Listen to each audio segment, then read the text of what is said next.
everyone, welcome back to the deep dive. So we've covered a lot, but there's one more thing. Arndt mentioned something about the number 471. He does. So you take 529 and subtract 1,000. What do you get? Negative 471. And Arndt says that in his research, he's found all these instances of like parallel events or recurring themes in history happening at intervals of roughly 462 to 471 years. Wait, so it's not just about starting dates. Now we're talking about patterns in the events themselves. That's what he's suggesting. He specifically mentions Charlemagne and how the stories surrounding him might have these echoes in other periods separated by those 471-year intervals. That's getting into some deep, deep stuff. Yeah. And, we don't have all the details from his other work here, but he does point to some examples, like things happening in the 8th to 10th centuries, and then similar events popping up again in the 13th to 14th centuries.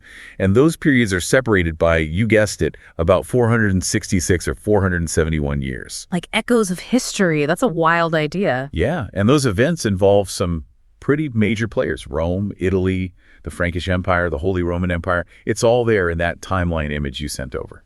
That's a pretty radical idea.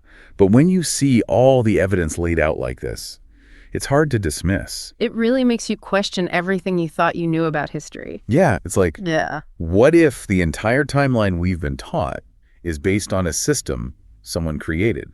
What would that mean for how we understand the past? It's a huge question, and one that I think our listeners will want to grapple with on their own.